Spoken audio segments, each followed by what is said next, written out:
말씀 선포하겠습니다. 오늘 말씀의 제목은 끝자리에 앉으라는 제목으로 말씀을 전하도록 하겠습니다. 오늘은 성령 강림 후 12주 왕국절입니다. 여기에 구원 소마 영화에 관한 말씀입니다. 끝자리에 앉으라는 복음을 통해 세상에서 영광을 받는 영화의 방법을 가르쳐 주셨습니다. 불신자들이 구원을 받는 방법, 그 수단이 무엇인지 예수님께서 오늘 본문을 통하여 가르쳐 주셨습니다. 1절 말씀해 보시면 안식일에 예수께서 한 바리새인 지도자의 집에 떡 잡수시러 들어가시니 그들이 엿보고 있더라 라고 말씀하고 있습니다. 안식일이라고 하는 것은 표징이다 그랬죠. 무슨 표징이다? 거룩함의 표징이다. 누가 거룩하게 하신다? 하나님이 나를 거룩하게 하신다. 내가 나를 거룩하게 한다? 아니죠. 내가 노력해서 거룩하게 된다? 아니죠. 하나님이 나를, 오직 하나님만이 나를 거룩하게 하신다. 사람으로 오신 하나님이 계셨죠. 그분이 바로 누구시죠? 메시아고 그리스도이신 예수님만이 누구를 거룩하게 하신다? 나를 거룩하게 하신다는 언약, 그 안식일이라고 하는 그릇 안에 담아 놓으신 거예요. 표징으로 주님께서 삼으셨다. 하나님께서 약속하셨다라고 보시면 좋을 것 같습니다. 그래서 안식일 하면 예수님이 오실 것인데 그분이 오셔서 너희를 거룩하게 하실 것이다. 사망을 생명으로 바꿔주시고 가증함을 거룩함으로 바꿔주실 것이다는 그 언약을 담고 있는 그릇과 같은 것입니다. 안식일에 예수님은 성령 강림 후 12절 왕국절의 그 문을 여는 예수다라고 보시면 좋을 것 같고요. 한 바리새인 지도자의 집에라고 되어 있습니다. 바리새인이죠. 한 바리새인. 어떤 바리새인입니다. 이 바리새인이라고 하는 것은 원래 뜻은 배타적인 신앙의라고 하는 뜻입니다. 그래서 분리주의자라고 하는 뜻을 가지고 있습니다. 그러니까 정치적으로 보면 우리나라에서 그 보수 있잖아요. 보수 우파 쪽이다라고. 신앙적으로 보았을 때는 보수 우파 쪽이다. 그래서 유대교의 한 종파인데 좌측에는 사두개인들이 있고 우측에는 누가 있다? 이 바리새인들이 있다라고 보시면 좋을 것 같습니다. 요 바리새인들은 어떤 사람들이냐 했을 때 율법을 연구하고 율법을 가르치고 율법을 후손들에게 계승하는, 연결하는 그런 역할들을 하는 사람들이다라고 보시면 좋을 것 같고, 요 바리새인들은 그 율법을 어떻게 해석하느냐라고 했을 때 잘못 해석하고 있다 그랬죠. 율법을 가지고 있는 건 좋은데, 율법에 열심을 내는 것은 좋은데, 그 율법을 가지고 어떻게 해석을 했다? 행위 언약으로 해석했다라고 그랬죠. 율법을 통하여 내가 할 수 없는 거구나. 율법을 통하여 하나님만 할 수 있는 거구나. 율법을 통하여 하나님 나를 불쌍히 여겨 주옵소서. 이렇게 해석해야 되는데, 은혜 언약으로 해석해야 되는데 행위 언약으로 해석해서 율법을 통하여서 내가 의롭게 되고, 율법을 통하여서 네가 행해야 되고, 율법을 통하여서 너의 행위로 의에 이르라고 가르쳤던 사람들, 이게 바로 누구냐? 이 바리새인이고, 그 바리새인 중에 지금 뭐라고 했냐면 지도자다라고 했잖아요. 아르콘이라고 하는 단어를 사용했는데, 태초에 말씀이 계시니라 할 때 그 태초가 아르케라고 하는 단어입니다. 그러니까 여기 아르케라고 하는 원래 뜻은 첫째라고 하는 뜻이고 우두머리예요. 그러니까 이런 사람들 애들이 대빵이라고 그러더라고요. 그러니까 바리새인들 중에서 가장 큰 자, 우두머리 대빵, 이 사람이 바로 누구냐면 바리새인 지도자다라고 보시면 좋을 것 같고, 그 지도자의 집이다라고 돼 있어요. 그 지도자의 집, 그러면 그림을 보면은 집이 있어요. 근데 그 집은 누구의 집이다? 바리새인 지도자의 집이다라고 보시면 좋을 것 같습니다. 근데 이 사람 구원을 받았을까 못 받았을까요? 못 받았죠. 그러니까 예수님 오신 겁니다. 아직 예수님 십자가에 달려 돌아가시지 않았거든요. 그래서 이 사람은 죄의 문제 해결이 됐다 안 됐다? 안 됐다. 사망의 종로를 타고 있다 보시면 좋을 것 같고, 율법을 연구하고 가르치는데 그 율법을 통해서 백성들을 지도하는데, 그런데 뭘 가지고서 율법을 해석하느냐? 사망을 가지고 지금 지도하고 있더라라고 하는 것입니다. 그러면 그 집은 무슨 집이냐 했을 때 사망의 집이다라고 눈으로 볼 때는 바리새인 지도자의 집이지만 이 집은 누구의 집이냐? 사망의 집이요. 그 안에 사망밖에 없어요. 율법이 있지만 그 율법을 뭐로 사용하고 있었다? 사망으로 사용하고 있었다는 것입니다. 그래서 그 사망의 집에 떡 잡수시러 들어가셨다라고 말씀하고 있습니다. 그럼 이 떡은 예수님의 떡, 이 지도자의 떡. 지도자의 떡이죠. 그러면 이 떡이라고 하는 것은 아르토스라고 하는 단어로 사용했는데 그 브레드 있잖아요. 빵이에요, 빵. 서양식으로 하면 빵이고 우리나라로 번역하니까 떡이라고 번역한 것뿐입니다. 어쨌든 빵이나 떡이나 먹는 양식을 지금 이야기하는 것입니다. 그 지금 양식, 그 밥 잡수시러, 음식 잡수시러 들어가셨다. 그럼 이 음식이라고 하는 건 눈에 보이는 떡을 얘기하는 것이죠. 육신의 떡을 이야기하는 것이죠. 근데 이거 얘기하고 싶은 게 아니에요. 눈에 보이는 떡을 통해서 눈에 보이지 않는 떡을 지금 말씀하시고 싶은 거예요. 이 떡은 그래서 표징이라고 보시면 좋을 것 같습니다. 떡 잡수시러 들어가셨다라고 하는 것은 결국에 무슨 떡이냐라고 했을 때 진짜 떡을 먹고 싶으신 거예요. 영원한 떡을 잡수시러 들어가셨다라고 보시면 좋지 않을까. 근데 거기 생명의 떡이 있다 없다? 없다라고 보시면 좋을 것 같고, 거기에는 뭐만 있느냐라고 했을 때 율법을 행위 언약으로 해석하는 율법주의. 율법주의는 뭐냐 했을 때 율법 자체가 잘못된 게 아닙니다. 율법 자체가 불의한 게 아닙니다. 율법 자체는 의로운 것이고 온전한 것입니다. 하나님께서 모세를 통해서 이스라엘 백성들에게 주셨어요. 근데 누구요? 아직 구원의 문제가 해결되지 않은 죄인들에게 주셨습니다. 그래서 그걸 행위 언약으로 해석하면 안 되고 은혜 언약으로 해석해서 줬어야 되는데 이 사람들이 그걸 잘못 주고 있더라는 거예요. 그래서 영혼의 떡, 그 율법주의로 해석해서 주다 보니까 이 떡이 뭐가 됐느냐면 사망의 떡이 됐고 나중에는 어디까지 가느냐? 육신의 질병까지 갔죠. 그걸 영벌의 양식이다, 떡이다라고 보시면 좋을 것 같습니다. 그 떡 드시러 들어가셨다라고 하는 것입니다. 예수님께서 지도자, 그 집이 사망의 집이고 사망의 떡을 먹이는 집인데 그 사망의 떡을 먹이는 그 집에 예수님께서 일부러 들어가셨다라고 하는 것입니다.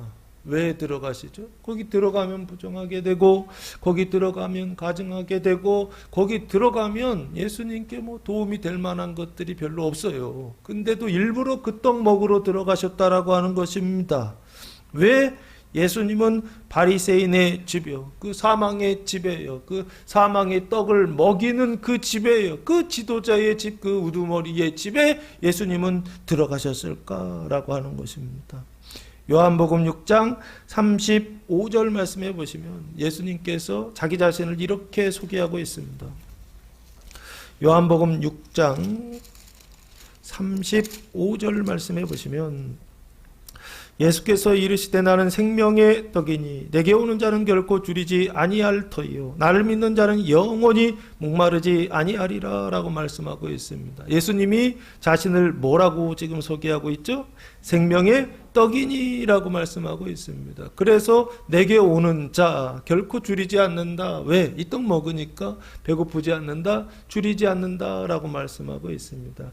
생명의 떡을 먹을 때 만족하게 되고 생명의 떡을 먹을 때 거룩하게 되고 생명의 떡을 먹을 때 행복하게 될 줄로 믿습니다. 그래서 예수님께서 한 번 더 말씀하십니다. 48절 말씀해 보시면 내가 곧 생명의 떡이니 라고 말씀하고 있습니다. 그래서 예수님께서 그 사망의 떡을 먹이는 집에 들어가신 이유는 뭐냐라고 했을 때 그 집을 뭐로 바꾸시는 거예요? 생명의 떡을 나누어 주는 집으로 바꾸시기 위하여 예수님께서 지금 그 집에 지금 들어가신 것이 아니라 사망의 집, 그 가증한 집, 그 뱀의 그 자녀들을 양산하는 그 집에 예수님께서 들어가신 이유가 뭐 때문에 그 집을 바꾸시려고 들어가신 것이 아닌가. 사망의 집을 생명의 집으로 바꾸시기 위하여 예수님께서 그 집으로 어떻게 해요? 일부러 들어가시더라라고 하는 것입니다. 이번 한 주간 예수님께서 들어가실 것입니다. 사망의 집으로 들어가실 것입니다. 그 사망의 양식, 사망의 떡을 먹이는 집으로 들어가실 것입니다. 들어가셔서 그 사망의 집을 생명의 집으로 바꿔주실 때 기쁨으로 주님을 영접할 수 있는 성도들 되시기를 예수님의 이름으로 축복합니다. 자, 그래서 여기요, 사망의 집을 생명의 떡으로 바꾸시기 위하여 들어가신 것이 아닌가라는 생각을 해보고요. 그들이 엿보고 있더라라고 말씀하고 있습니다. 여기 그들이라고 하는 것은 누구를 이야기하는 것이죠? 3절 바로 앞에 14장 3절 말씀, 지금 1절이었잖아요. 3절 말씀해 보시면 예수님께서 이렇게 대답하시네요. 예수께서 대답하여 율법 교사들과 바리새인들에게 이르시되 안식일에 병 고쳐주는 것이 합당하지 아니하냐라고 말씀하고 있습니다. 여기 누구한테 대답하셨죠? 율법 교사들이라고 되어 있죠. 그리고 플러스 바리새인들에게 이르시되라고 말씀하고, 그들이 엿보고 있었다라고 하는 것은 그 지도자의 집 안에 있었던 사람들인데, 그 사람들 중에 지금 누구를 지칭하고 있느냐? 율법 교사들과 바리새인들을 지금 말씀하고 있는 게 아닌가. 그들이 엿보고 있었다라고 하는 것입니다. 율법 교사들은 율법을 가르치는 자들이죠.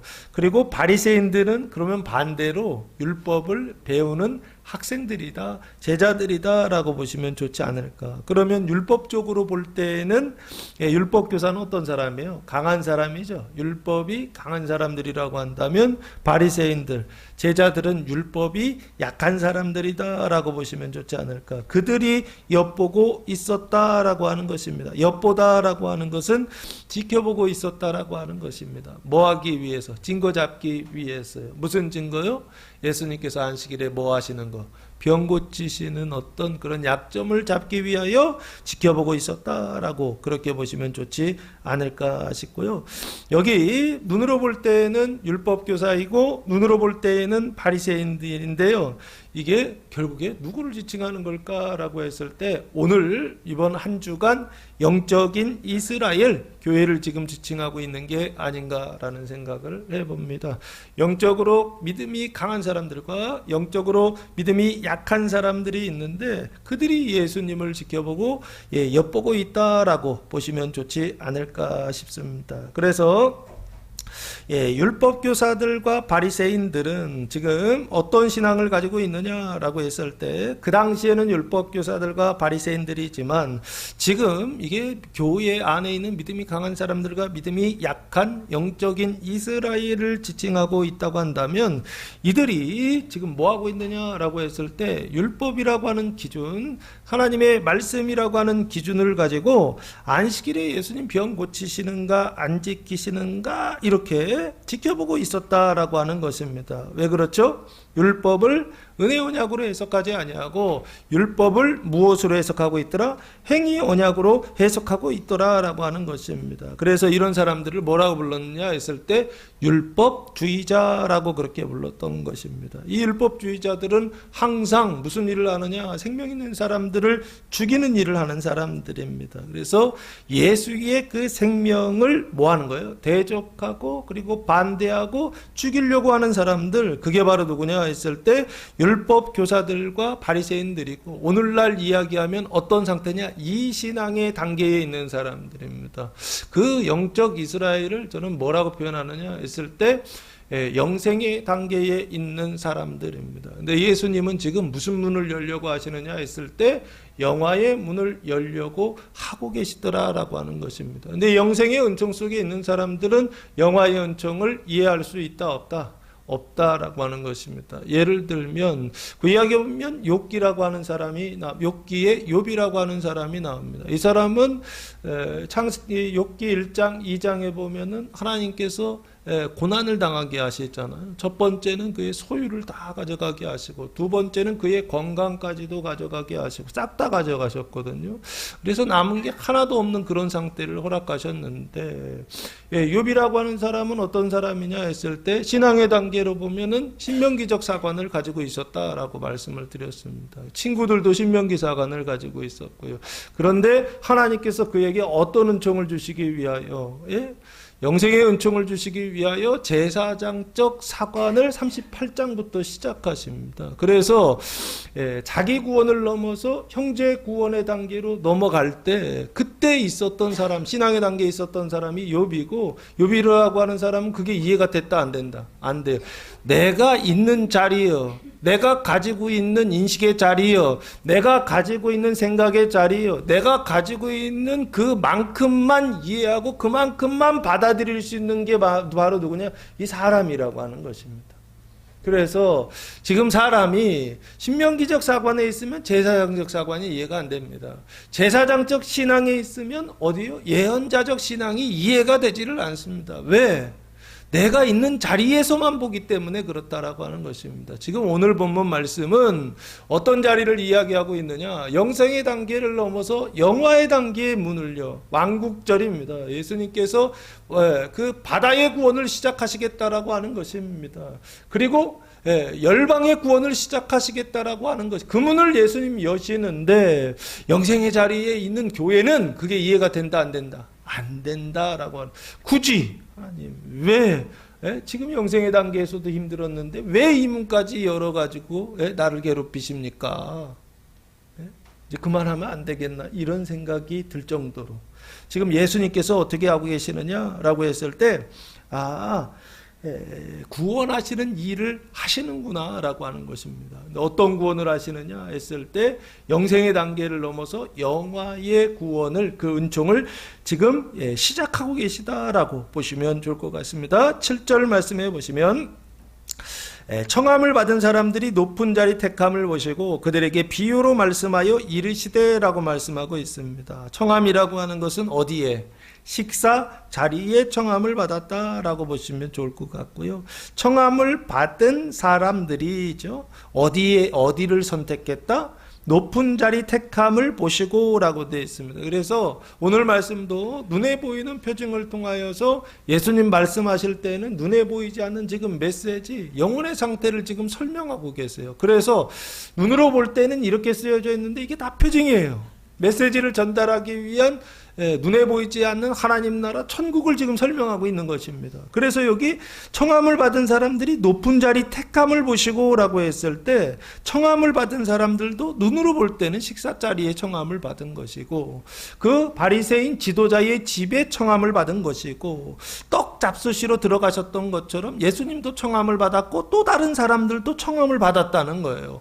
근데 그 사람들이 지금 어디를 선택했느냐 하면 높은 자리 택함을 보셨다라고 말씀하고 있습니다. 이 높은 자리는 어디냐라고 했을 때 혼인잔치의 식탁이라고 보시면 좋을 것 같고 그 식탁에서의 높은 자리를 상좌라고 한다면 혼인자리 식탁의 상자를 택함을 보셨다는 것입니다. 이건 뭐냐라고 했을 때 이 사람들의 영적인 상태를 보여주고 있는 것이 아닌가 싶습니다. 그 높은 자리라고 하는 것은 가장 높은 자리는 이제 이스라엘의 식탁, 혼인잔치에서 식탁은 어떻게 생겼냐면 이렇게 디귿자로 생겼어요. 이렇게 디귿자로 생겼는데 맨 이 꼭대기에는 누가 앉냐면 초청한 사람 있잖아요. 주인이 앉고 그리고 좌측 우측에 첫 번째 자리 있죠. 그 자리가 어디냐면 상좌라고 보시면 좋아요. 그리고 가운데가 중좌, 그리고 맨 끝에가 하좌, 끝자리라고 보시면 좋을 것 같은데 이 상좌라고 하는 것은 주인의 자리를 얘기하는 게 아니라 주인 옆에서 그 주인의 음식이요. 그 바리새인 지도자라고 했잖아요. 그 지도자의 음식이요. 그 음식을 받아서 그 뒤에 오는 사람들한테 뭐 하는 거냐면 나눠주는 자리다라고 보시면 좋을 것 같아요. 그러니까 일부러 지금 상자를 택한다라고 하는 것은 뭘 얘기하고 싶은 거냐 했을 때 이 사람들은 자기 양식을 나눠주는 게 아니에요. 앞에 주인이 주는 그 양식을 받아서 그래서 어떻게 한다고요? 그걸 뒤에 손님들에게 나누는 자리요. 그 자리가 이 상자라고 보시면 좋지 않을까 싶습니다. 그러면 주인이 그 떡을 줘요. 그 떡이 영적으로 사망의 떡이고 사망의 양식이라고 한다면 그걸 나누는 이 사람들도 당연히 사망의 양식을 나누는 것이죠. 이 높은 자리 택함을 보시고 라고 했을 때 이 높은 자리는 결국에 뭘 얘기하느냐? 떡을 나누는 자리이고 사망을 나누는 자리 택함을 보시고 라고 생각하면 어떨까 싶고요. 예, 누가 보셨느냐? 예수님께서 그걸 보셨다라고 하는 것입니다. 그래서 그들에게 비유로 말씀하여 이르시되, 그럼 그들은 누구죠? 눈으로 볼 때에는 율법교사와 제자들이죠. 율법교사의 제자들입니다. 그 사람들을 바리새인들이라고 했고, 앞에 6절에서 보면 이 사람들 예수님께서 수종병 걸렸던 사람이요. 수종병 맞죠? 수종병 걸렸던 사람인데 숫자가 이게 손숫자가 아니고 온몸에 물이 찬다라고 하는 뜻입니다. 몸에 그래서 이렇게 붓잖아요. 사람들이. 근데 대표적으로 뭐가 붓느냐면 복수에 물 찬다 그러잖아요. 이게 대표적인 거예요. 복수만 차는 게 아니라 어느 부위건 거기가 터지면 차는 거예요. 보니까요. 수종병 든 사람을 예수님께서 고쳐주시는 장면이 2절에서 나와요. 그리고서 쭉 얘기하면서 안식일에 고쳐주는 게 뭐가 잘못됐느냐 그 얘기를 하세요. 그때 6절 그들이 이에 대하여 대답하지 못하니라고 돼 있죠. 대답하지 못하던 율법교사예요. 이 사람들은요. 그 대답하지 못하던 그들에게 비유로 말씀하여 이르시되라고 보시면 좋을 것 같습니다. 그 대답하지 못하던 율법교사가 바로 높은 자리 택하던 자들이다라고 보시면 좋을 것 같고, 그래서 주인이 주는 그 양식이요, 사단의 양식, 뱀의 양식, 그 사망의 양식을 어떻게 해요? 나눠주는 역할을, 그러니까 부역을 하고 있는 것이에요. 동역인데 부역자다라고 보시면, 사망의 부역자, 뱀의 부역자들에게 비유로 말씀하셨다. 그럼 이 비유는 예수님의 비유죠. 그럼 예수님의 비유는 항상 무슨 비유인 줄 아세요? 천국 비유라고 보시면 좋습니다.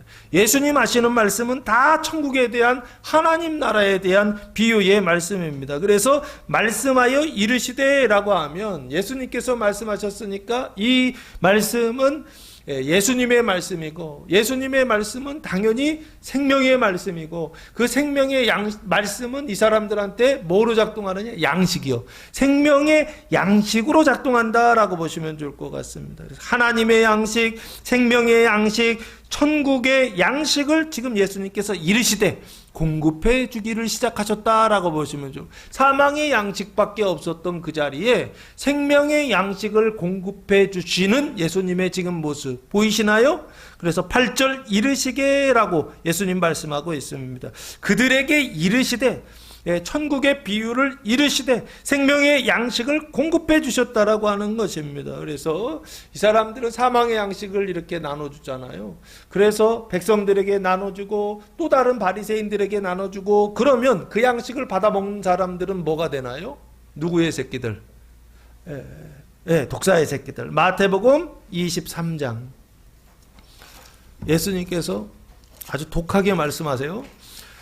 예수님께서 마태복음 23장 33절 말씀해 보시면, 화 있을진저 외식하는 서기관들과 바리새인들이요, 너희가 박하와 회양과 근처에 11조는 드리되 율법에 더 중한 바 정의와 긍휼과 믿음은 버렸도다. 그러나 이것도 행하고 저것도 버리지 말아야 할지니라. 잘못 읽었죠? 33절 23장 33절입니다. 33절 뱀들아, 독사의 새끼들아, 너희가 어떻게 지옥의 판결을 피하겠느냐. 이 서기관들한테 지금 하신 얘기입니다. 바리새인 지도자들 있죠, 율법 교사들한테 지금 말씀하신 것입니다. 뭐라고 부르더라고요? 뱀들아 라고 부르셨습니다. 그리고 독사의 새끼들아 라고 되어 있습니다. 뱀은요, 엄마라 보시면 좋을 것 같습니다. 예? 엄마 뱀이고, 그 엄마 뱀이 그 사망의 양식을 먹이면 뭐가 태어나요? 독사의 새끼들이 지금 태어나는 것이죠. 그럼 뱀들도 사람이고 독사의 새끼들도 사람을 얘기하는 거예요. 무슨 양식을 먹느냐? 사망의 양식, 그 죄의 양식이요. 그거 먹는 사람들을 지금 뭐라고 부르고 있느냐라고 했을 때, 아, 뱀들아, 독사의 새끼들아 라고요. 예수님 영적으로 지금 말씀하시는 거죠. 여기 보면서 얘기하는 거예요. 예? 죄송합니다. 뱀들아, 독사의 새끼들아, 사람 보면서 지금 얘기하시는 거예요. 그렇죠? 그러면 여기요, 이 사람들은 누구냐라고 했을 때 결국에 독사의 새끼들을 양산하는요, 만들어내는 부역자들이다, 실무자들이다 라고 보시면 좋을 것 같습니다. 그들에게 생명의 양식을 지금 예수님께서 나눠주시고 공급해 주신다라고 하는 것입니다. 8절 말씀해 보시면 첫 번째 양식이 나옵니다. 네가 누구에게나 혼인잔치의 청함을 받았을 때에 높은 잔치에 앉지 말라. 그렇지 않으면 너보다도 높은 사람이 청함을 받은 경우에 라고 말씀하고 있습니다. 네가 누구에게나 혼인잔치의 청함을 받았다라고 되어 있죠. 앞에는 떡 잡수시러 들어가셨잖아요. 근데 예수님이 비유에는 지금 잔치는 잔치야. 근데 하나가 더 붙었죠. 혼인잔치라고 하는 이름이 붙었는데 혼인이라고 하는 건 뭔가요? 가모스라고 하는 단어를 사용했는데 결혼식이라고 하는 뜻입니다. 결혼식이 뭐예요? 혼인, 결혼식이요. 남자, 여자가 뭐 하는요? 하나가 되는 의식이라고 보시면 혼인하는 의식, 결혼하는 의식을 결혼식이라고 하잖아요. 하나가 되는 의식입니다. 그렇죠? 혼인잔치 청함을 받았을 때 할 때에는 이 혼인잔치는 지금 뭘 얘기하고 싶은 거냐 했을 때 천국의 혼인잔치를 지금 설명하고 싶은 것입니다. 남편과 아내가 하나 된다라고 하는 것입니다. 사망과 생명이 하나 된다라고 하는 것입니다. 이스라엘과 열방이 하나 된다라고 하는 것입니다. 육지와 바다가 하나 된다라고 하는 것입니다. 이해되세요? 그걸 지금 예수님 말씀하시려고 이제는 육지요 이스라엘의 그 문을 어떻게 한다고요? 활짝 열어서 어디 문까지 연다고요? 열방의 문까지 연다고요. 육지와 열방의 이스라엘과 그 열방의 바다의 문을 활짝 열어서 어떻게 하냐면 하나 되는 의식이요. 그 둘이 원래는 어떻게 해요? 경계를 지으셨죠. 육지와 바다가 있다고 한다면 이 바다의 물은 육지를 넘어갈 수 있어요, 없어요? 땅을 넘어갈 수가 없습니다. 왜 그렇죠? 하나님이 뭐 하셨다고 했어요? 경계를 지정하셨다라고 되어 있어요. 경계를 정하셨다라고 하셨어요. 그래서 바다는 절대로 어디를 넘어올 수 없다? 육지를 넘어올 수 없다라고요. 이게 일반 원칙입니다. 그런데 언제 넘어갈 수 있다고요? 특별한 경우 예외 요항이 하나 있더라고요. 흔드실 때요. 지진이 일어날 때요. 그 바닷속에서 뭐가 일어난다고요? 지진이 일어난다고요. 바닷속에 그 땅이 흔들리는 현상이 있다고요. 그러면 그때 이 바다는 어떻게 된다고요? 해일이 일어나죠. 어떤 해일이요? 거대한 해일이 일어나죠. 4m, 10m 되는 해일이 일어나죠. 그 쓰나미가 일어나는데 그게 어디를 덮쳐요? 육지를 이렇게 덮어버리죠. 이해되세요? 그러면 이게 영적으로 보면 뭐가 됩니까? 육지가 생명이라고 이스라엘이라고 한다면 바다가 사망이라고 한다면 사망이 어디를 덮어버려요? 육지를 덮는 그 일이요. 이 일을 하시는 분이 누구시다? 하나님이시다. 왜요? 영화의 은총을 시작하실 때 이 일이 일어난다라고 하는 것입니다. 흔들리는 일, 그리고 지진과 같은 일, 땅이 흔들리는 일, 그 바다에서 땅이 흔들리는 일, 이 일은 그래서 하나님이 하시는 일이요. 이 일을 통하여 하나님은 무슨 일을 하시느냐? 은혜 베풀어 주시고 구원하시는 일을 한다라고 하는 것입니다. 그래서 바다에 지진이 일어난다고 한다면, 그래서 해일이 일어난다라고 한다면, 그래서 땅을 덮는다고 한다면 이거 좋은 거다 나쁜 거다? 이거 나쁜 거 아니다 라고 하는 것입니다. 하나님의 경륜 속에서 하나님께서 바다를 구원하시기 위하여 하나님께서 하시는 일이다라고 하는 것입니다. 그래서 여기 혼인잔치라고 했을 때 이 혼인은 하나가 되는 의식입니다. 근데 여기서 하나는 무슨 하나를 예수님 말씀하고 싶었던 것일까라고 했을 때 눈에 보이는 혼인잔치를 통하여서 눈에 보이지 않는 혼인잔치요. 이스라엘과 누구의 혼인이요? 열방의 혼인, 하나됨, 영적 하나됨을 지금 말씀하고 싶은 그 연합과 결합이요. 레위라고 했잖아요. 레위라고 하는 건 뭐라고 그랬죠? 연합이라는 뜻입니다. 원래 연합이요. 하나가 된다라고 하는 뜻이에요. 근데 뭐와 뭐가 하나가 되냐면 물과 기름이 하나가 되는 거예요. 화학적으로 볼 때 물과 기름은 하나가 될 수가 있어요, 없어요? 없죠? 그러니까 이걸 억지로 하나 되게 하려고 거기다가 뭔가 약품을 하나 쓰더라고요. 계면활성제가 그거예요. 계면활성제가 그 두 가지를 섞는다고 그러더라고요. 기름과 물을 섞는다고 하는데 그걸 넣으니까 그렇게 섞이는 것처럼 이거예요. 지금 연합하고 섞이는 그것을 혼인잔치로 예수님 비유로 지금 말씀하고 계시더라는 것입니다. 청함을 받았을 때에 라고 되어 있죠. 그러면 천국의 혼인잔치에 청함을 받았다. 이스라엘과 열방이 하나 되는 영화의 은총에 청함을 받았다. 그 왕국절의 시작, 그 문이 시작되는 그때에 청함을 받았을 그때에 어디에 앉지 마라. 높은 자리에 앉지, 이번 주는 높은 자리에 앉지 마라. 이렇게 생각하시면 좋을 것 같습니다. 이 높은 자리라고 하는 것은 어디에 높은 자리냐? 식탁의 상좌, 높은 자리다라고 그렇게 보시면 좋을 것 같고, 그 식탁의 상자는 눈에 보이는 표징입니다. 눈에 보이는 것을 통하여서 눈에 보이지 않는 자리요. 눈에 보이는 그 자리를 통하여서 눈에 보이지 않는 자리요, 영적인 자리요, 그 생명의 자리요, 그 자리를 지금 말씀하고 싶으신 게 아닌가 싶습니다. 그 혼인잔치의 상자요, 그 상자는 무슨 상자냐라고 했을 때 자기를 11절 말씀해 보시니까 높이는 자리다라고요 보시면 좋지 않을까. 높이는 거야. 근데 누구를 높인다고요? 높임을 받아야 될 분을 높여야 되는데 높여서는 안 되는 자를 지금 높인다는 거예요. 그게 누구라고요? 자기요.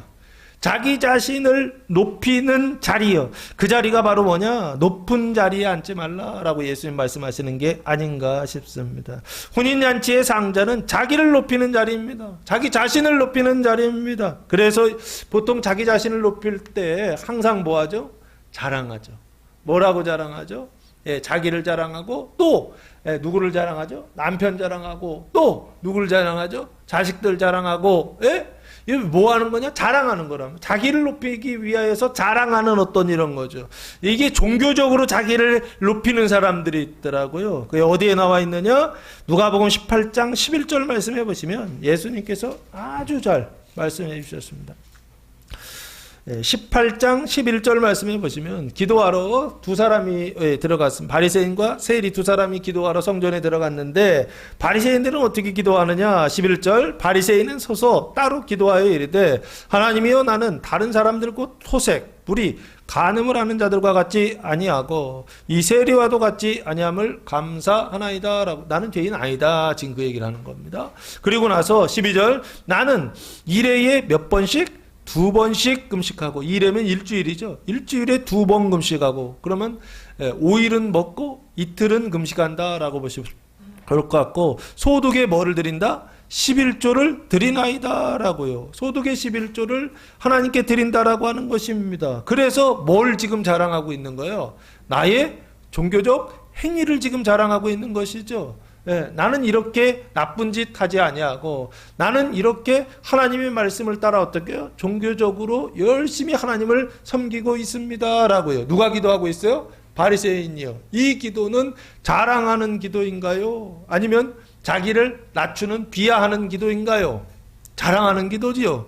그래서 기도는 기도인데 지금 무슨 기도를 얘기해? 자기를 높이는 기도를 지금 드리고 있더라라고 하는 것입니다. 그래서 자기의 행위를 자랑하는 것이죠. 나쁜 짓 하지 않고 뭐 하고 있다는 거예요? 이렇게 좋은 짓 하고 있다. 선한 일 하고 있다라고 하는 것을 뭐 하고 있어요?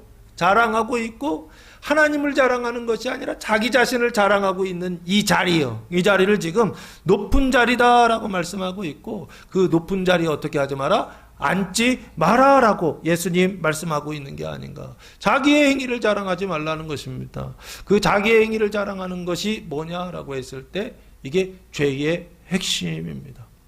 자기의 행위를 자랑하면 이 사람은 자기의 올바름을 자랑할 거 아니에요. 자기의 선함을 자랑할 거 아니에요. 자기의 좋은 것들만을 자랑할 거 아니에요. 뭐는 감추고, 자기의 그 죄와 사망은 감추고, 영혼의 그 상태들은 싹 다 감추고, 겉으로 그런 척하는 그 외식하는 것들만 자라가는 사람이요. 그게 바로 누구냐? 높은 자리에 앉는 사람들 아닐까 싶습니다. 겉으로는 어떻게 해요? 잘 꾸밉니다. 종교생활 잘 하는 것처럼, 사회생활 잘 하는 것처럼, 이 세상에서 잘 사는 것처럼 그렇게 사람들에게 보이고 사람들에게 자랑하고, 심지어 교회에 와서 하나님께도 그렇게 기도합니다. 근데 하나님 뭐라고 말씀하시냐라고 했을 때 이 사람들 의롭다함을 받지 못하고 돌아갔다라고 돼 있어요. 제사함을 받지 못했다라고 예수님 말씀하십니다. 어쨌든 높은 자리는 뭐냐 했을 때 자기를 높이는 자리고, 그 자기의 행위를 자랑하는 자리다라고 보시면 좋을 것 같습니다. 근데 자랑은 누구를 자랑해야 돼요? 찬송 받으실 분을 자랑해야 되죠. 그게 바로 누구입니까? 하나님이세요. 하나님을 자랑해야 되는데 하나님을 자랑하지 않고 자기의 행위를 자랑하는 사람, 이게 뭐냐 했을 때 교만이라고 하는 것입니다. 교만이라고 하는 건 자기를 높이는 거, 이것도 교만이라고 합니다. 다른 사람들을 깔보는 거, 이것도 교만이라고 합니다. 근데 교만의 핵심은 뭐냐 했을 때 자기를 자랑하는 겁니다.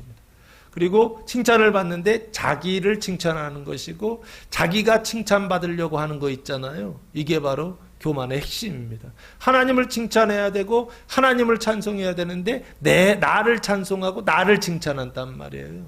이게 교만이라고요. 교만이요. 예? 그래서 여기요, 자기를 높이는 자 할 때 높은 자리에 앉지 마, 교만한 자리에 앉지 마라, 이런 얘기예요. 이 얘기가요. 그리고 자기를 높이는 자가 이게 왜 문제냐 했을 때 예수님이 필요가 없습니다. 왜 예수님이 필요가 없죠? 나는 아픈데 없다라고 얘기하기 때문에 그렇습니다. 자기의 의로움을, 자기를 높이다 보니까 자기의 의로움을 계속 이야기하고 자기의 의로움을 이야기하다 보니까 나의 죄를 고쳐주세요, 이게 나와요 안 나와요? 안 나와요. 회개가 되지 않는 자리, 그 자리가 바로 뭐냐, 자기를 높은 자리, 자기를 높이는 높은 자리다라는 것입니다. 예수님 그래서 이 높은 자리 앉아라 말아라, 높은 자리에 앉지 마라 라고 예수님 말씀하신 게 아닌가. 자기의 의의를 자랑하는 자리 앉지 말라라고 말씀하십니다. 이게 바로 뭐냐? 영화의 은총 속에서 누가요? 그 죄와 사망 가운데에서 신음하는 사람들이 구원을 받는 첫 번째 방법은 뭐냐 했을 때 엄마가 높은 자리에 앉으면 안 된다는 것입니다. 청함을 받은 사람들이 높은 자리에 앉으면 안 된다는 것입니다. 어디에 앉아야 되느냐라고 했을 때 우선은 먼저 높은 자리에 앉으면 안 된다. 그 교만한 자리에 앉으면 안 된다. 자기의 행위를 자랑하는 자리에 앉으면 안 된다라고 하는 것입니다. 그렇지 않으면 너보다 더 높은 사람이 청함을 받은 경우에 너와 그를 청한 자가 와서 너더러 이 사람에게 자리를 내주라 하리니 그때에 내가 부끄러워 끝자리로 가게 되리라 라고 말씀하고 있습니다. 너와 그를, 더 높은입니다. 그를 청한 자가, 그럼 청한 사람은 혼인잔치의 주인이시죠. 그분이 누구냐? 눈으로 볼 때는 바리새인 지도자고, 여기서 이야기할 때 천국 비유이기 때문에 이건 누구냐 했을 때 하나님이라고 보시면 좋을 것 같습니다. 너와 그를 청한 자가 하나님께서 와서, 하나님께서 오셔서 너더러 이 사람에게 자리를 내주라 하리니 라고 말씀하고 있습니다. 높은 자리를 택한 너더러 이 사람, 더 높은 사람에게 높은 자리를 내주라 하리니 그때에 네가, 청함을 받은 네가 부끄러워 어디로 가게 된다? 끝자리로 가게 되리라 라고 말씀하고 있습니다. 이 부끄럽다라고 하는 것은 망신을 당하고 라고 보시면 좋을 것 같고요. 어디로 쫓겨난다? 끝자리로 가게 되리라 라고 되어 있습니다. 이 끝이라고 하는 단어가 에스카토스라고 하는 단어이고, 자리라고 하는 단어가 토포스라고 하는 단어입니다. 그래서 에스카토스, 토포스라고 하는 단어인데요. 가장 먼, 마지막, 가장 낮은 자리로 가게 된다라고 보시면 좋을 것 같습니다. 그러니까 가기는 가. 높은 자리에서 어디로 간다고요? 가장 낮은 자리로 간다는 것입니다. 그거 어디냐? 세상에서 가장 낮은 자리, 천국에서 가장 낮은 자리다라고 그렇게 보시면 좋을 것 같고요. 그 낮은 자리로 간다라고 할 때 이 가게라고 하는 단어가 카테코라고 하는 단어인데요. 억누르다라는 뜻이더라고요. 그 얘기는 무슨 얘기냐면요, 억지로 시켰다라는 얘기입니다. 그런데 높은 자리에서 낮은 자리, 억지로 쫓아낸 거거든요. 이게 뭐예요? 이게 타락이라고 보시면 좋을 것 같습니다. 높은 자리요, 자기를 높은 자리를 앉는 사람은 반드시 어떻게 했느냐? 타락시킨다라고 보시면 좋을 것 같습니다. 타락하게 된다라고 하는 것입니다. 타락하지 않으려고 하면 안 할 수 있고, 이런 선택의 여지가 아니에요. 높은 자리 택한 사람들은 반드시 타락을 시키신다라고 보시면 좋을 것 같습니다. 그래서 예수님께서 어느 자리에 앉으면 안 된다라고 말씀하시느냐? 높은 자리에 앉지 말라라는 것입니다. 자기의 의의를 자랑하는 자리 앉지 말라라고 하는 것입니다. 하나님을 찬송하지 않는 자리 앉지 말라라고 하는 것입니다. 교만한 자리 앉지 말라는 것입니다. 자기를 자랑하는 자리 앉지 말라는 것입니다. 자기 안에 있는 그 죄와 사망은 다 숨겨놓고, 내가 하는 그 죄와 사망이 한 90%라고 한다면 내가 하는 거는 의로움은 10%밖에 안 되거든요. 그 조금을 이게 나의 전부인 것처럼, 나의 선함인 것처럼, 나의 의로움인 것처럼 이렇게 자랑합니다. 성도들이 1대1 하면서 저를 이렇게 만나면서 여러 가지를 이야기합니다. 근데 어떤 사람들은 자기의 그 죄인됨을 이야기하시는 분들이 계신데, 어떤 분들은 자기의 그 의로움을 자랑스럽게 이야기하시는 분들이 계십니다. 여기요. 높은 자리에 앉는다라고 하는 것은 자기의 그 자랑스러우며 의로움을 어떻게 하는 것이냐라고 했을 때 자랑하고 말하는 자리다라고 보시면 좋을 것 같고요. 그 자리, 높은 자리에 앉으면 절대로 영화의 은총 속에서 이웃을 바다를 구원하는 일에 성공할 수 있다 없다? 없다라고 보시면 좋을 것 같습니다. 그래서 영화의 은총을 받기 위하여, 그 불신자들을 구원하기 위하여, 믿지 않는 형제들을 구원하기 위하여 우리가 앉아야 될 자리는 어디냐라고 했을 때 높은 자리에 앉지 말라라고 하는 주님의 이 말씀을 따라서 높은 자리에 앉으면 안 되겠다라고 하는 것이고요. 두 번째는요, 10절 말씀해 보시면 청함을 받았을 때에 차라리 어디에 가서 끝자리에 앉으라라고 말씀하십니다. 청함을 받았을 때에 라고 되어 있죠. 그럼 어디 청함인가요? 혼인잔치. 무슨 혼인잔치? 천국 혼인잔치에 청함을 받았을 때에 라고 보시면 좋을 것 같고, 그 청함을 받았다라고 하는 것은 바다의 문, 영화의 문이 열렸을 때입니다. 그 영화의 은총이 부어질 때 라고 보시면 좋을 것 같습니다. 이스라엘과 열방이 하나 되는 그때에 차라리 어디 가서 앉아라? 끝자리에 가서 앉아라 라고 말씀하고 있습니다. 여기 가서 무슨 일을 할 수 있겠어요? 그렇죠? 우리 생각에, 사람의 생각이 끝자리에 가서 무슨 큰 일을 할 수 있을까라고 생각하는 경우가 있습니다. 그래도 지역으로 보았을 때 높은 자리, 가장 높은 자리는 어딘가요? 대한민국에서 서울이죠. 그러면은 대한민국에서 가장 끝자리는 어딘가요? 해남? 삼천포. 여기가 끝이에요. 여기 다리 건너가면은 남해가 있잖아요. 남해는 섬이고 육지의 끝은 삼천포. 우리 동네가 여기도 끝이에요. 여기도 끝이요. 그 끝자리요. 여기 보면 끝자리에 앉으라라고 말씀하고 있습니다. 그래서 혼인잔치의 하자, 가장 낮은 자리라고 보시면 좋을 것 같고, 그 낮은 자리는 뭐를 낮추는 자리냐 했을 때 11절에 보시니까 자기를 낮추는 자는 높아지리라 그러셨거든요. 자기를 낮추는 자리구나라고. 끝자리는 뭐냐?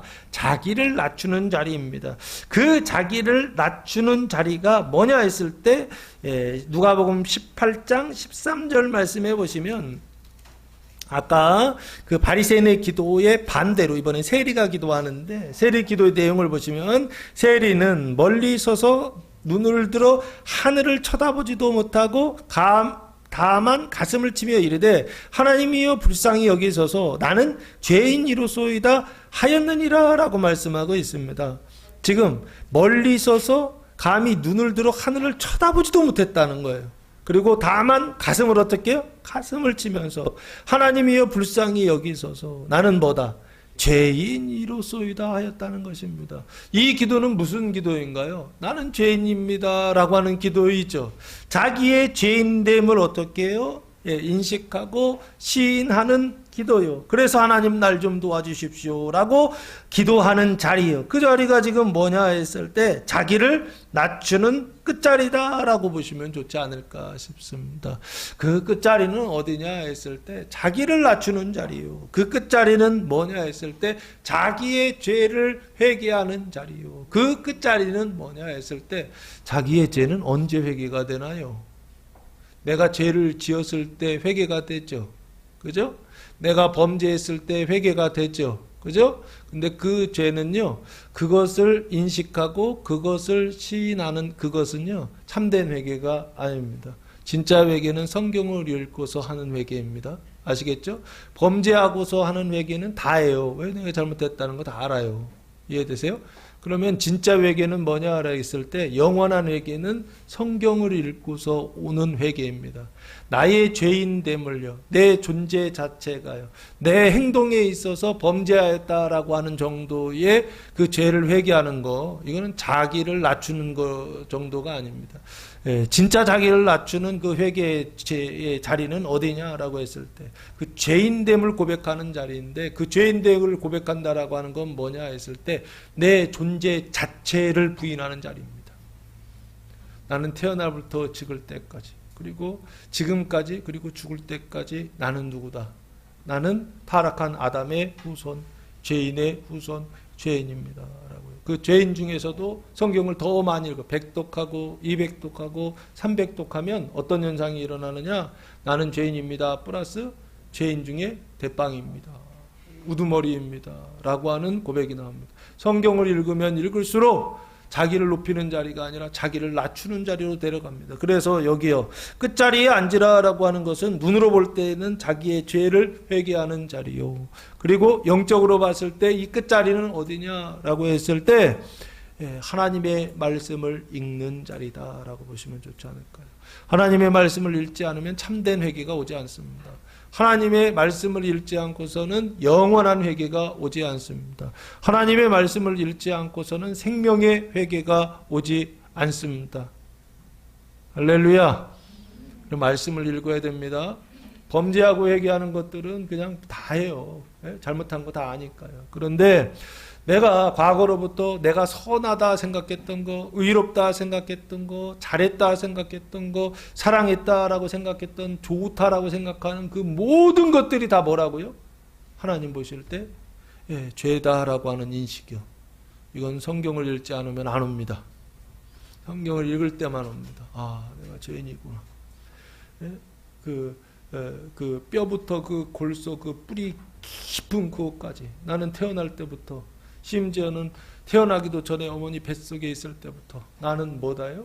죄인이구나 라고 하는 인식이요. 이 인식은 어디서 오느냐? 성경을 읽을 때 온다라고 하는 것이. 끝자리에 앉으라 라고 하는 것은 결국에 자기의 죄를 회개하는 자리요. 그 끝자리에 앉으라 라고 하는 것은 결국에 하나님의 말씀을 열심히 읽는 자리다라고 보시면 좋지 않을까 싶습니다. 그래서 끝자리에 앉으라 그러면 너를 청한 자가 와서 혼인잔치의 주인이시죠? 하나님께서 오셔서 너더러 끝자리에 앉은 너에게 버지여 친구여 라고 부르신다는 것입니다. 올라 앉으라 하리니 라고 되어 있습니다. 올라 앉으라는 것은 어디로 올라 앉으라? 혼인잔치에 그 높은 자리로 올라 앉으라라고요 말씀하신다라고 하는 것입니다. 요 올라 앉는다라고 하는 단어가 프로사나 바이노라고 하는 단어를 사용했는데요. 더 올라가다, 승진하다, 상승하다. 이게 장소가 하늘이면 이게 승천이죠. 승천하다라고 보시면 좋을 것 같습니다. 그래서 올라 앉으라 하리니 그때야 함께 앉은 모든 사람 앞에서 뭐가 있다? 영광이 있으리라 라고 되어 있습니다. 함께 앉은 모든 사람이요. 그 혼인잔치의 그 식탁에 초청을 받아서 함께 앉은 모든 사람 앞에서 이건 어떤 사람이냐? 작년의 신앙을 가지고 있는 영적 이스라엘 교회를 지칭하고 있는 게 아닌가 싶습니다. 그 사람들 앞에서 뭐가 있다? 영광이 있다라고 말씀하고 있습니다. 이 영광은 뭐냐?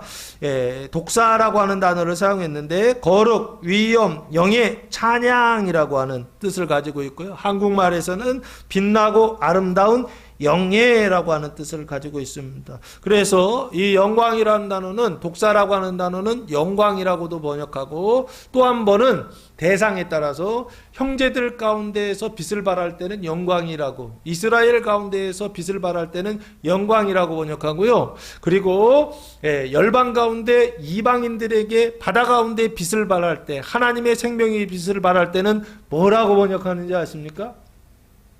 영화라고 그렇게 번역을 합니다. 성경에서. 그래서 영광은 하나님의 생명의 빛이다 라고요. 보시면 좋을 것 같고 영화라고 하는 것은 뭐냐 했을 때 원래 한국말 사전의 뜻은요. 몸이 귀하게 되어 그래서 이름이 세상에 어떻게 되는 거냐면 빛난다. 빛나긴 빛나. 그런데 어디에 빛난다? 세상에 빛난다, 바다에 빛난다, 열방의 열국에 빛난다라고 보시면 좋을 것 같아요. 불신자들 가운데에서 빛나는 것입니다. 원수들 영적으로 원수들 가운데서 빛나게 된다라고 하는 것입니다. 그 얘기는 무슨 얘기인가요? 이 사람들은 초대받은 사람들은 영광의 은총 속에 있는 사람들인데 그런데 높은 자리에 앉지 않고 낮은 자리, 자기를 낮추는 자리에 앉으면 그러면 이 사람은 뭐를 받는다?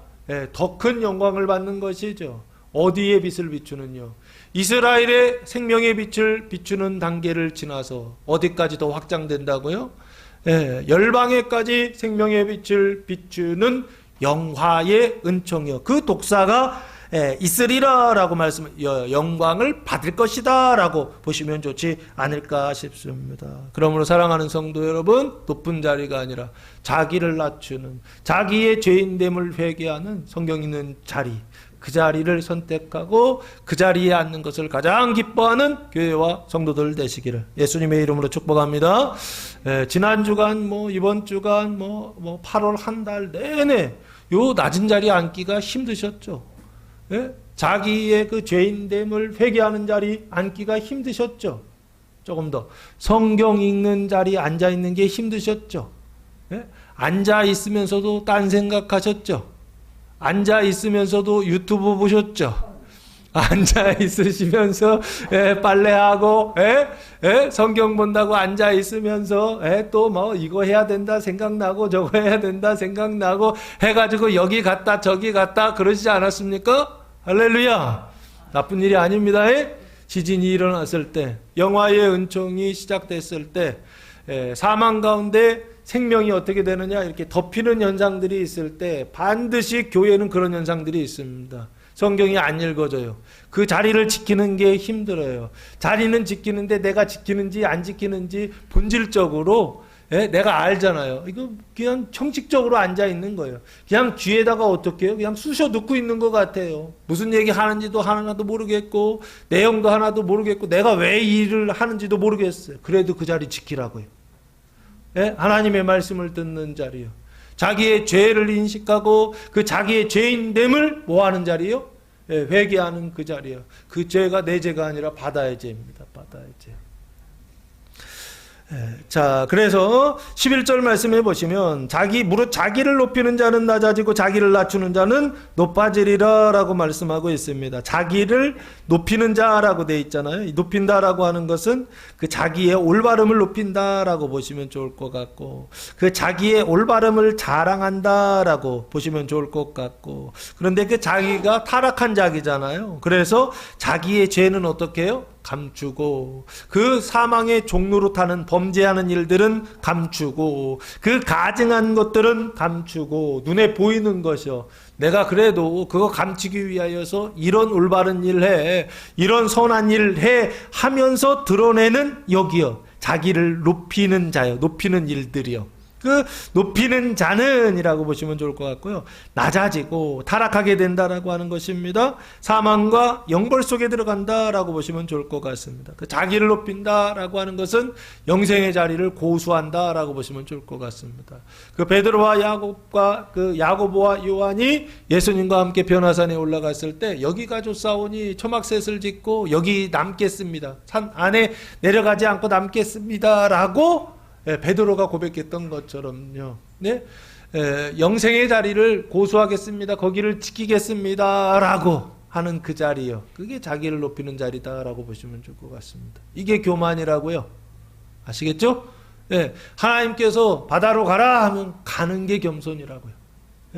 그런데 내가 여기가 좋다고 생각하는 그 자리를 계속 지키는, 이게 옳다고 생각하는 그 자리를 계속 지키는 거예요. 그게 뭐냐? 자기를 뭐 하는 거예요? 높이는 자다라고 보시면 좋을 것 같습니다. 그러면 영벌에 들어가고, 자기를 낮추는 자는 어떻게 된다? 높아지리라. 그 자기를 낮춘다라고 하는 것은 자기를 비하하는 자라고 보시면 좋을 것 같고, 그것을 겸손한 자라고 보시면 좋을 것 같고, 하나님을 자랑하는 자, 하나님이 어떤 하나님이냐? 영생의 은총의 자리를 떠나서 어디로요? 영화의 은총으로 데려가는 하나님이요. 그래서 그걸 데려가기 위하여서 바다에 뭐를 일으키신다고요? 흔들며, 지진이요. 땅이 흔들리는 지진을 일으켜서 해일이 일어나게 하셔서 바다가 뭐를 덮는다고요? 육지를 덮게 하시는 그 하나님이요. 그래서 이번 한 주간 성경문 읽을 때 하나님 감사합니다. 이빨 꽉 깨물고, 성경이 읽기는 읽는데 뭐 눈으로 읽는 건지 코로 읽는 건지, 하나님 말씀을 먹는데 어디로 먹는 건지 귀로 먹는 건지, 그런데도 하나님 감사합니다 찬송하고요. 여기 자기를 낮추는 자는 뭐냐 했을 때 그런 하나님을 찬송하는 겁니다. 내가 원하는 대로 해주시지 않고, 내가 바라는 대로 해주시지 않고, 이게 좋다고 생각하는 대로 해주시지 않고, 그 자리를 떠나서 하나님께서 원하시는 자리로 데려가시는 하나님이요. 그래서 나를 괴롭히시는 하나님이요. 나는 여기가 좋사오니 항상. 그런데 하나님은 야 거기가 좋은 게 아니야. 예, 한 차원 더 올라가 라고 하시는 하나님이요. 그래서 나를 괴롭히시고 예? 나를 힘들게 하고 나를 귀찮게 하시는 하나님이요. 지난 한 주간 귀찮게 하던가요? 남편이 귀찮게 하던가요? 아내가 귀찮게 하던가요? 애들이 귀찮게 하던가요? 예? 귀찮게 하시는 하나님이요. 예? 하나님이 사람을 통하여서 또한 피조물들을 통하여서 귀찮게 하신다고요. 근데 그게 좋은 거다 나쁜 거다? 절대 나쁜 거 아니다라고 하는 것입니다. 하나님이 하나님의 경륜을 이루시기 위하여 가을 다음에 뭐가 온다? 겨울 오게 하시는 것처럼 자연 법칙처럼 영적인 법칙들은 항상 어떻게 해요? 하나님의 뜻대로 오게 되어 있습니다. 그 시간표대로 오게 되어 있습니다. 근데 하나님 나는 가을이 좋습니다. 예? 그럼 된다 안 된다? 안 된다. 이거 바보 같은 어리석은 지혜롭지 못한 사람이죠.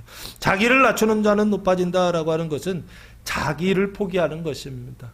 자기의 옳음을 포기하는 것입니다. 자기의 선함을 포기하는 것입니다. 자기의 죄인됨을 인식하고 하나님 나는 죄인입니다. 나를 불쌍히 여겨 주옵소서. 하나님 인도하시는 대로 하나님 말씀하시는 대로 그 말씀하시는 그 자리에 순종하며 그 말씀을 준행하며 따라가기를 원합니다 하는 사람이요. 자기를 낮추는 자라고 보시면 좋지 않을까. 믿음으로 은혜 언약 아래 있는 자라고 보시면 좋지 않을까. 하나님 어떻게 하신다? 승천 높아지게 하신다라고 하는 것입니다. 어디에서?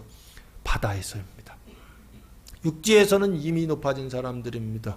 이제는 바다도 뭐가 되게 하시려고요? 하늘과 하나 되게 하시려고. 하나님 누구를 통하여? 자기를 낮추는 자를 통하여 육지와 하늘이 하나 되는 것처럼 바다와 하늘을 하나 되게 하시려고 하나님께서 어떻게 해요? 이렇게 일하시더라라고 하는 것입니다. 자기 높은 자리에 앉지 말고 어디에 앉으라? 낮은 자리, 끝자리에 앉으라라고 하는 것입니다. 그러면 하늘과 땅이 뭐가 된다? 하나가 되고 하늘과 바다가 하나가 될 것이다 라고 하는 것입니다. 마지막 세 번째 12절 말씀해 보시면 초청의 대상을 예수님께서 지정해 주십니다. 또 자기를 청한 자에게 이르시되 내가 점심이나 저녁이나 베풀거든 벗이나 형제나 친척이나 부한 이웃을 청하지 말라. 두렵건대 그 사람들이 너를 도로 청하여 내게 가품이 될까 하노라 라고 말씀하고 있습니다. 또 자기를 청한 자에게 이르시되 자기가 예수님이세요. 예수님을 청한 자에게 눈으로 볼 때는 바리새인 지도자들이죠. 그죠? 근데 영적으로 보면은 영적 지도자, 교회 지도자들이다라고 보시면 좋을 것 같습니다. 오늘날 교회 지도자들에게 예수님께서 말씀하시는 겁니다. 권면하시는 것입니다. 너희가 사람을 초청할 때, 그 잔치에 초청할 때에 이런 사람 초청하라 라고 예수님 말씀하고 있습니다. 네가 점심이나 저녁을 베풀거든 이라고 되어 있습니다. 예, 먹이는 자이죠. 양식을 먹일 때에 다른 사람들에게 베풀 때에 대상 누구를 초청해야 되느냐라고 했을 때 첫 번째 벗이나 형제나 친척이나 부한 사람 청하라 청하지 마라. 청하지 말라라고 말씀하고 있습니다. 이유는 두렵건대 그 사람들이 너를 도로 청하여 내게 가품이 될까 하노라 되어 있습니다. 갚을 수 있는 사람 청하라 청하지 마라 청하지 말라라고 하는 것입니다. 그러면 여기 벗 형제 친척 부한 사람은요 이게 표징이라고 보셔야 됩니다. 눈에 보이는 표정을 통하여 눈에 보이지 않는 메시지를 전한다. 영적인 지금 사람들입니다. 이 사람들이요. 어떤 사람들이냐라고 했을 때 의와 생명을 가지고 있는 사람들이에요. 벗이라라고 되어 있잖아요. 벗이라고 하는 것은 필로스라고 하는 단어를 사용했는데 원래 뜻은 좋아하는 이라고 하는 사람, 친구라는 뜻입니다. 그 친구, 하나님의 친구가 됐다라고 보시면 이게 뭐냐라고 했을 때 이게 칭의를 이야기하고 있구나. 하나님과의 관계가 바르게 됐다라고 하는 것입니다. 그리고 형제라고 되어 있잖아요. 형제, 예수님의 형제죠. 그 얘기는 무슨 얘기냐? 피를 나눴다라고 보시면 좋을 것 같고 중생이 시작됐다라고 보시면 좋을 것 같습니다. 형제는 형과 아우잖아요. 피를 나눈 형제, 아우를 이야기하는 겁니다. 세 번째 친척이죠. 이것도 가족인데 형제보다는 조금 더 멀죠. 그래서 친척은 친족과 외족을 플러스했을 때 지금 친척이라고 하는데, 이 친척은 뭐냐 했을 때 거룩한, 생명의 거룩한 길을 걸어가고 있는 사람이다 라고 보시면, 성화의 길을 걸어가고 있는, 좁은 길을 걸어가고 있는 사람이다 라고 보시면 좋을 것 같고, 부한 이웃이라고 되어 있잖아요. 이웃은 이웃이야. 근데 부한 이웃이죠. 뭐가 부한 거예요? 눈으로 볼 땐 물질이 부한 것이죠. 영으로 볼 때는요, 생명이 부한 사람이다 라고 보시면 좋을 것 같습니다. 그래서 하나님의 사랑으로 충만한 사람이 있죠. 이 상태를 뭐라고 설명드렸죠? 완전이다 라고 했습니다. 완전이라고 하는 것은 실수가 없다는 뜻이 아닙니다. 완전이라고 하는 것은 지식에 있어서 모르는 게 없다 이런 뜻이 아닙니다. 완전이라고 하는 건 뭐냐 했을 때 하나님의 사랑으로 충만하다라고 하는 뜻입니다. 그래서 부한 이웃을 청하지 말라라고 하는 것은 결국에 칭의부터 어디까지요? 그 완전의 단계까지, 구원의 단계까지 있는 사람들, 그 하나님 나라의 그 의와 생명을 가지고 있는 사람들은 뭐 하지 마라? 청하지 마라. 왜요? 지금은 영화의 단계이기 때문에 그렇습니다. 영생의 단계일 때는 이 사람들 청해야 됩니다. 근데 영화의 단계일 때는 이 사람들은 청하라, 청하지 마라, 청하지 마라. 선택적으로 지금 말씀하시는 거예요. 아시겠죠? 그래서 두렵건대 그 사람들이 너로 도로 청하여 내게 갚음이, 보답한다는 건데 뭘 보답해요? 눈으로 볼 땐 물질이죠. 그런데 눈으로 볼지 않을 때는 영적인 물질이죠. 의와 생명, 하나님 나라를 보답할까? 예, 갚음이 될까 하느라. 갚음이 된다는 것은 주고받는 관계죠. give and take의 관계예요. 상부상조의 어떤 관계죠. 근데 예수님 이 사람들 청하지 말란 얘기는 그 상부상조의 정신을 뭐 하는 거예요? 파괴하고 있는 것이죠. 영화의 은총은 파괴해야 돼요. 이해되십니까? give and cake가 아니라고요. 우리가 화날 때가 언젠가요? 예, 짜증날 때가 언제예요? 내가 줬는데 걔가 나한테 어떻게 해요? 돌려주지 않을 때요. 내가 걔한테 사랑을 줬는데 걔가 나한테 똑같은 사랑을 주지 않을, 내가 걔한테 호의를 줬는데 내 친구가 나한테 똑같은 호의를 주지 않을 때 화나지 않습니까? 그죠? 왜요? give and take. 서로 주고받는 것입니다. 그죠? 상부상조 정신이 그런 거잖아요. 예? 근데 예수님 지금 뭐라고, 영화의 은총 속에서는 상부상조의 정신을 예수님 부정하시더라는 거예요.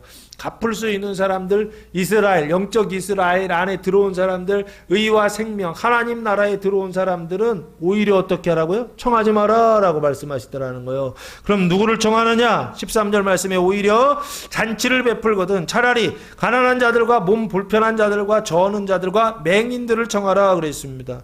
가난하다, 몸 불편하다, 저는 자, 맹인들, 이거 다 육신적인 것이죠. 눈에 보이는 어떤 병이죠. 근데 이 영적인 것들을 지금 이야기하는 것입니다. 가난하다라고 하는 것은 푸토코스라고 하는 단어를 사용했는데 원래 뜻은 거지라는 뜻입니다.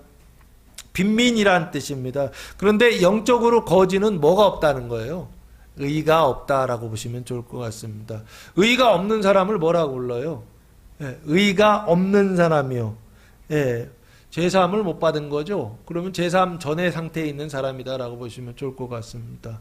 이걸 회개의 은총이요, 회개한 죄인이다라고 보시면, 회개의 상태 속에 있어요. 근데 죄의 문제가 해결되지 않았어요. 그래서 회개한 죄인들을 청하라라고, 가난한 자들을 청하라 보시면 좋을 것 같고, 두 번째 몸 불편한 자들이라고 되어 있잖아요. 아나페이로스라고 하는 단어를 사용했는데 원래 뜻은 불구의라고 하는 뜻입니다.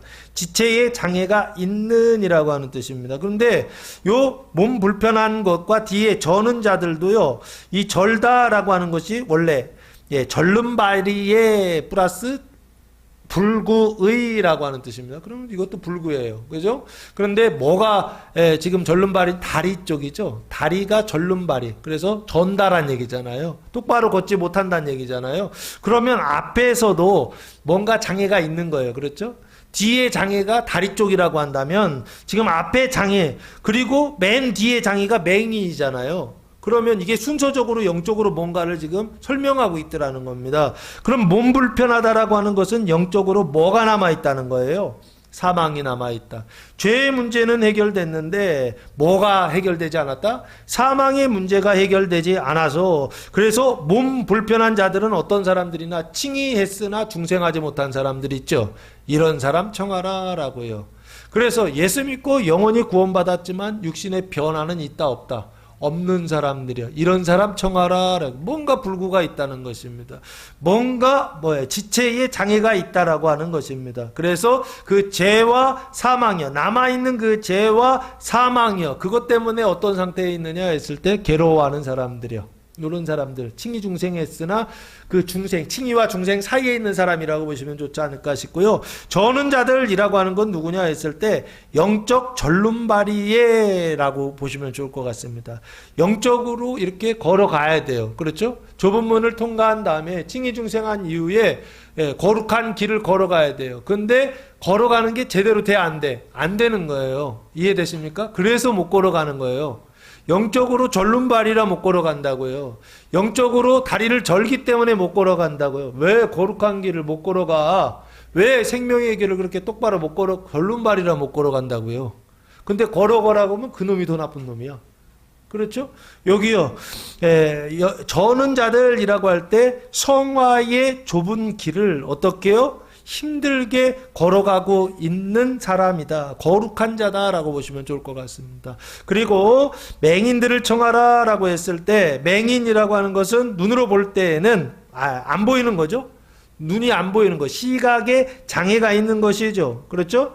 그 시각에 장애가 있다라고 하는 것은 결국에 뭘 얘기하느냐라고 했을 때 영적인 방향이 잘못됐다라고 보시면 좋을 것 같습니다. 그 영적인 방향이 잘못됐다라고 하는 것은 뭘 얘기할까라고 했을 때 남아있는 그 죄와 사망이 어떻게 해요? 100% 깨끗하게, 온전하게, 완전하게 해결돼야 되는데 해결되지 못하는 사람, 이걸 뭐라고 해야 되느냐? 맹인이다라고 보시면 좋을 것 같습니다. 아시겠죠? 그러면 지금 여기요, 잔치를 베풀거든 차라리 가난한 자들, 몸불편한 자들, 저른 자들, 맹인들을 청하라 라고 하는 것은 결국에 뭘 얘기하는 것이냐라고 했을 때 영적인 어떤 상태에 있는 사람들이구나. 그 죄와 사망으로 인해서 괴로워하고 있는 사람들이구나. 그 회개의 은총 아래 있는 사람들이구나 라고 보시면 좋을 것 같습니다. 그 자기의 죄인됨을 인식하고 자기를 높이는 것이 아니라 자기를 낮추는 사람들이 있잖아요. 하나님 나를 불쌍히 여기소서, 나는 죄인이로소이다, 이렇게 고백하는 사람들, 이 사람들을 지금 영적인 맹인들을 청하라 라고 예수님 말씀하시는 게 아닌가 싶고요. 14절, 그리하면 그들이 갚을 것이 없으므로, 이 사람들은 갚을 게 없다는 거예요. 왜? 내 것도 지금 감당이 안 돼요. 나도 지금 마이너스야. 근데 뭐 다른 사람 누구한테 갚을 수 있겠어요. 그래서 갚을 것이 없으므로 너에게 복이 된다라고 되어 있습니다. 그 얘기는 무슨 얘기인가요? 천국은 갚을 것이 없는 것이 복되다라고 하는 것입니다. 여기는요, 우리가 사는 여기는요, 갚을 것이 있는 것, 기브 앤 테이크가 복이라고 생각하잖아요. 특별히 내가 100만 원 줬는데 제가 1000만 원 줘. 그러면 너무 좋은 거 아닌가요? 그죠? 내가 친구를 사귀었는데 내가 쟤한테 100만 원어치 도움 줬더니 쟤가 나한테 1000만 원어치 도움을 줘. 그러면 그거만큼 좋은 게 어디 있어요? 친구 잘 사귀었죠? 맞죠? 그잖아요. 내가 쟤한테 1000만 원어치 사랑을 줬는데, 쟤 돈을 줬는데, 관심을 주고 애정을 주고 돈을 줬는데 쟤가 나한테 10만 원도 안 줘. 나를 기억도 안 하고 관심도 안 해줘. 그럼 짜증나지 않으세요? 두고 봐라. 그러지 않으세요? 그럼 그러지 않으면 그게 바보지. 그렇죠? 세상에서는 기브 앤 테이크가 잘 되는 사람이 복이 있는 사람이란 말이에요. 그렇죠? 그런데 천국에서는 어떤 사람이 복이 있느냐 했을 때 갚을 것이 없는 사람이 복이 있다라고 하는 것입니다. 이거 명심하시기 바랍니다. 하나님 나라에서 복이 있는 사람이에요. 나중에 복의 내용을 이야기할 거지만 그 복이 있는 사람은 뭐냐 했을 때 갚을 것이 없는 사람을 청했을 때 그게 나한테 복이 있다. 기브 앤 테이크가 되지 않을 때 복이 있다. 우리 인생을 살면서 그것 때문에 너무 짜증나지 않습니까? 그죠? 내가 이만큼 줬는데 지가 나한테 이만큼 줘야지. 그죠? 남편한테요. 그렇지 않습니까? 남편들한테 내가 이렇게 사랑을 줬는데 네가 나한테 어떻게 그럴 수 있어? 그래가지고 화나고 짜증나고 그만 살아! 그러는 거 아닌가요? 내가 이만큼 줬는데 안 주니까 그런 거 아니에요? 그렇죠? 세상에서는 그게 복인데 하나님 나라 천국에서는 뭐가 복이다? 갚을 것이 없는 것이 복이다 라고 하는 것입니다. 그래서 갚음을 받지 않는 것이 복이다 라고 하는 것입니다. 이는 이유입니다.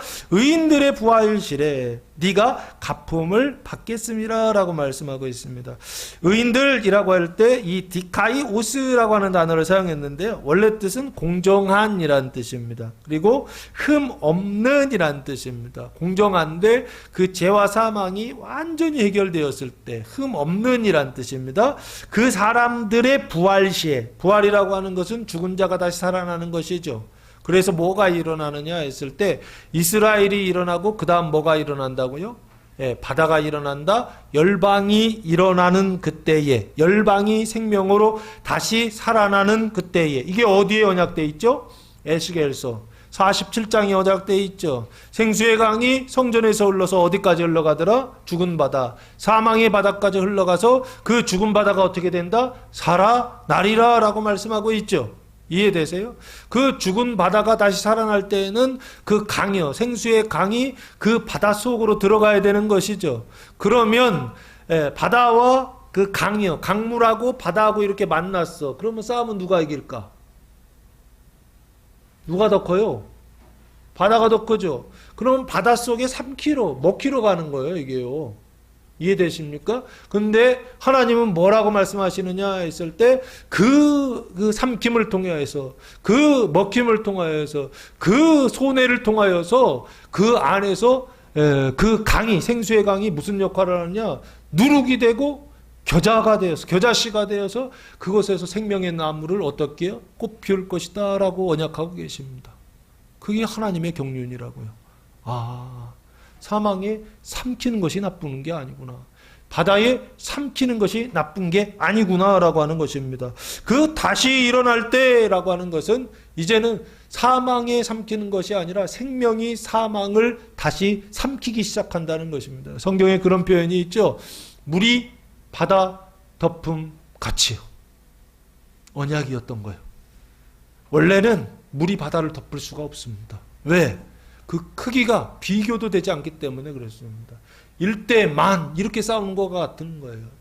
1대 100으로 싸우는 것, 1대 2로 싸우는 것도 힘든데 만하고 싸운다, 천하고 싸운다라고 생각해 보시면 이길 수 있는 싸움이 아닙니다. 그런데 하나님 뭐라고 말씀하시느냐? 나중에는 물이 바다를 덮는 비전, 물이 바다를 덮는 약속을 하나님께서 성경에서 하고 있더라라고 하는 것입니다. 그래서 결국에는 바다가 구원을 받을 것이다 라고 하는 것입니다. 다시 일어나는 때, 그때가 바로 바다가 구원받는 때, 사망이 생명으로 바뀌는 때에 네가 갚음을 받겠다라고 되어 있습니다. 네가 라고 되어 있죠. 잔치를 베푼 너죠. 그죠? 잔치를 베풀었는데 누구를 초청한 것입니까? 갚을 것이 없는 사람들을 초청한 너죠. 네가 갚음을 받는다라고 하는 것은 결국에 뭘 얘기하느냐라고 했을 때 요한계시록 20장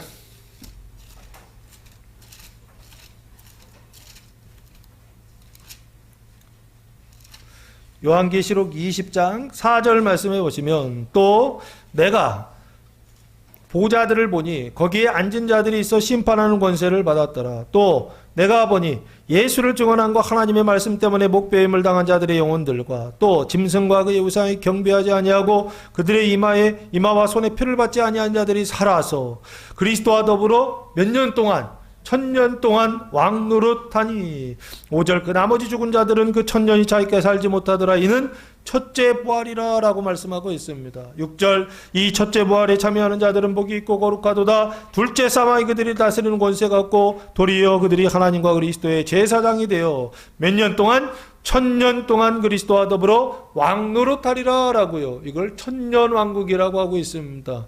천년왕국 하면 성도들이 그래도 개념이 잡혀 있어서 일부러 이걸 말씀드렸던 것입니다. 오늘은 천년왕국 얘기하는 게 아닙니다. 여기요, 의인들의 부활시에 네가 갚음을 받겠다. 하나님께서 갚아주시는 건 뭐냐? 천년왕국을 넘어서는 은총입니다. 그 천년왕국을 넘어서는 은총이 뭐냐? 22장 5절입니다. 22장 5절 말씀해 보시면 생수의 강이 흘러갑니다. 흘러가서 5절 다시 밤이 없겠고 등불과 햇불이 있을 때 없으니 이는 주 하나님이 그들에게 비추심이라. 그들이 뭐토록 세세토록 왕노릇하리로다. 똑같은 왕노릇이죠. 근데 시간에 제한이 있다 없다? 없다. 영원토록 세세토록. 아까 천년이었잖아요. 이제는 천년을 넘어서 만년, 억년, 세세토록이요. 시간의 끝이 없도록 뭐하는 통치요? 왕노릇하는 통치를 갚아 주신다라고요. 하나님께서 언약하고 계시더라라고 하는 것입니다. 14절에 의인들의 부활 시에 네가 갚음을 받겠다라고 하는 것은 결국에 무슨 통치를 얘기하느냐? 세세토록 왕노릇하는 통치요. 그럼 이 세세토록 왕노릇하는 통치가 뭐냐라고 했을 때 하나님께서 이사야서에 이런 말씀을 하시더라고요. 바다의 용을 죽이시리라라고 말씀하시더라고요. 할렐루야. 세세토록 왕노릇한다라고 하는 것은 바다에 누가 있다고요? 왕노릇하고 있었던 존재가 있다고요. 그걸 리워야단, 용이라고 표현하고 있다고요. 그래서 그 용을 잡으시고 그 용을 벌하시고 그 용을 죽이셔서 그 자리에 뭐하는 사람이요? 왕으로서요. 그 왕자에 앉아서 통치하는 사람으로서 갚아 주시겠다라고요. 그래서 이 갚아 주시겠다라고 하는 것은 결국에 어디에 왕국을 건설하시겠다? 바다에 왕국을 건설하시겠다. 그리고 열방의 왕국을 건설하시겠다라고 하는 약속이 아닐까 싶습니다. 하나님께서 육지의 왕국을 건설하시고 그리고 나서 이번 주간 오늘부터 바다의 왕국을 건설하시는 일을 시작하실 것입니다. 그때 하나님 하시는 그 일이 가장 좋은 일이다라고 생각하시면서 내가 옳다고 하는 바 다 내려놓고 가장 작은 가장 끝자리에 가서 앉아서 하나님 시키시는 일들, 하나님께서 데려가시는 일들, 하나님께서 보여주시는 일들, 내 삶 속에서 주어주시는 그 일들을 가장 기뻐하며 한 걸음 한 걸음 주님과 함께 걸어 나아가서 세세토록 왕노릇하는 바다의 왕국을 건설하는 교회와 성도들 되시기를 예수님의 이름으로 축원합니다. 기도하겠습니다. 사랑하고 은혜가 풍성하신 아버지 하나님, 감사와 찬송과 영광을 올려드립니다. 보혜사 성령이 강림하는 끝자리에 앉으라 복음이 선포될 때 그 말씀을 믿고 따름으로 모든 사람 앞에서 영광을 받는 교회와 성도들 되게 하옵소서. 세세토록 왕노릇하는 바다에 하나님의 나라, 하나님의 왕국을 건설하는 교회와 성도들 되게 하옵소서. 그것을 이제 시작합니다. 주님 역사하실 때 그게 우리 마음에 들지 않을지라도 좋지 않다 생각할지라도 하나님 그 길을 주님과 함께 따라가게 하옵소서. 이제는 우리 주 예수 그리스도의 은혜와 하나님 아버지의 무한하신 사랑하심과 성령의 교통하심이 사랑하는 성도들 머리 위에와 가정 위에와 교회 위에 이제로부터 영원토록 함께 하시기를 간절히 축원하옵나이다. 아멘.